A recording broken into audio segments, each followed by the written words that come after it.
Fala galera, ligado aqui no canal do VSR, chegando para mais um vídeo aqui no canal do VSR e claro que o assunto é o sensacional sorteio que tivemos na manhã desta sexta-feira para o caminho do mata-mata das quartas de final em diante da Champions League. Vamos falar sobre isso, antes aquele ritual de deixar o like, se inscrever no canal, copiar o link do vídeo, espalhar aí nos seus grupos de WhatsApp e Telegram, porque vou te dizer que sorteio sensacional tivemos lá na sede da UEFA, na Suíça, e esse sorteio colocou, de um lado, atuais poderosos do futebol mundial, seja pelo que fazem, seja pelo dinheiro, seja pelo poderio atual, e de outro lado, grandes e ótimas surpresas que podem de fato sonhar com um lugar na final da Champions. É isso que a gente tira desse sorteio.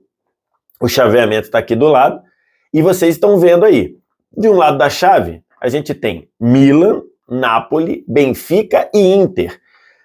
Um desses quatro já está na decisão da Champions, e que seria uma surpresa, porque, só para você ter uma ideia, desses quatro, de Milan, Inter, Napoli e Benfica, quem esteve na final há menos tempo é a Inter, que foi para a final e foi campeã em 2010. O Napoli nunca chegou numa final, nunca nem tinha chegado às quartas de final. O Benfica não chega numa final de Champions desde a década de 90 e o Milan não chega numa final de Champions desde 2007, quando chegou e foi campeão em cima do Liverpool. Então, de um lado, ficou o caminho das surpresas e surpresas positivas. Surpresas de times, em especial Napoli e Benfica, que estão jogando muita bola. E do outro lado, a gente teve ali, se a gente pegar, os últimos, do outro lado da chave, tem os últimos 3 campeões de Champions. 3 campeões. A Real Madrid, atual campeão, Chelsea campeão em 21 e Bayern campeão em 20. E o outro time, o Manchester City, que não tem título, mas ele foi finalista no título do Chelsea. Então, assim, de um lado você tem times que não chegavam juntos à final desde 2010. Do outro você tem os 3 últimos campeões, além de um vice-campeão nessa sequência. Então, assim, é um sorteio explosivo, um sorteio que deixa o lado das surpresas podendo sonhar, é a verdade. Todos os 4 times sonham e sonham forte com a decisão em Istambul, e transforma, do outro lado, uma briga de foice no escuro para ver quem se salva desse quarteto de Real, Chelsea, City e Bayern. Esse é o caminho da decisão. Milan e Benfica jogam os primeiros... Milan, Benfica, Real e City jogam os primeiros jogos em casa. Napoli, Inter, Chelsea e Bayern decidem o segundo jogo nas suas casas. Os jogos serão dias 11 e 12 de abril, 18 e 19 de abril. Então vai ter um tempinho aí até essa decisão, até essas quartas de final, e acho que até lá pode mudar muita coisa, em especial para quem está precisando se ajustar. Uma Inter de Milão, um Chelsea, até um próprio Milan. Em compensação, times que estão ajustados podem cair de produção, podem ter uma queda, isso sempre acontece no futebol, costumo dizer, uma semana no futebol é muito tempo. Vamos dar uma pincelada rápida nos duelos, para esse vídeo não ficar muito longo, porque eu vou falar mais detalhadamente de cada duelo quando chegar próximo. Vamos começar. Milan e Napoli. Cara, por mais que o time do Milan tenha uma camisa muito pesada, né?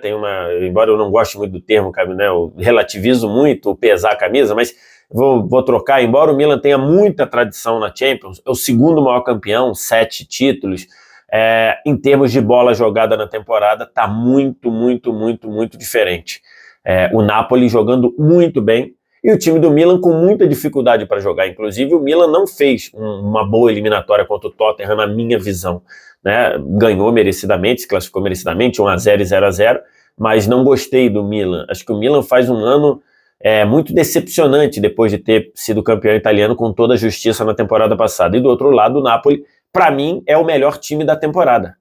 Eu estou até para fazer um vídeo disso há algum tempo.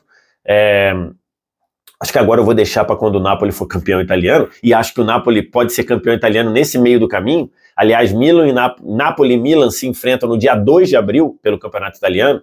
Pode, de repente, até ser o jogo do título para o Napoli, porque o Napoli tem 18 pontos de vantagem para o vice-líder do campeonato italiano. Então, assim, vejo o Napoli muito favorito em cima do Milan, pela bola jogada, pela forma dos seus jogadores, Lobotka jogando muito, Kvaratskhelia jogando muito, Osimhen jogando muito, a dupla de zaga, né, o Rrahmani e o Kim jogando muito.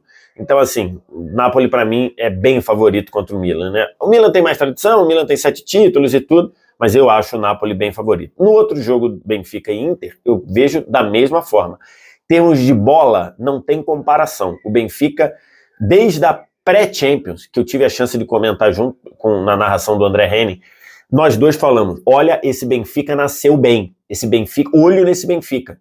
Esse Benfica, e olha que no meio do caminho perdeu o Enzo Fernandes. A gente falou, fica de olho no Benfica que esse time nasceu bem. E mostrou isso ao longo da temporada, liderando com sobras o Campeonato Português, fazendo a melhor campanha do grupo que tinha o PSG na Champions e passeando, patrolando o Bruges nas oitavas de final. E em contrapartida, só para vocês terem uma ideia, o time da Inter, com muita dificuldade para produzir chances, dificuldade para se defender, para se recompor. Tanto é que no duelo Inter e Porto e Inter, nos dois jogos, o melhor jogador em campo, o melhor jogador nos dois jogos foi o Onana, o goleiro da Inter de Milão. Então, para minha visão, Benfica e Inter são dois times de muita história dentro da Champions. O Benfica, uma história mais antiga, né, ali na década de 60. Nos anos 90 chegou a algumas finais ali, né? Mas, por exemplo, não chega a uma final de Champions desde os anos 90. E a Inter conseguiu ser campeã em 2010, né? Fez algumas boas campanhas de Champions. Eu acho que, para mim, passa o Benfica também. Benfica bem favorito. Do outro lado, Real Madrid e Chelsea. Muito difícil o prognóstico, porque eu acho que esse Chelsea vai subir de produção daqui até lá. Acho que o fato do Real Madrid não jogar no Bernabéu o segundo jogo, ou seja, o segundo jogo ser em Stamford Bridge, eu acho que é um ponto a favor do Chelsea. Eu não apostei no Chelsea nas oitavas, né? Então eu apostei no Dortmund e acabei errando a minha análise, meu palpite, pode ser? E agora eu estava assim, olha, acho que eu vou apostar no Chelsea, mas contra o Real Madrid não dá para apostar no Chelsea.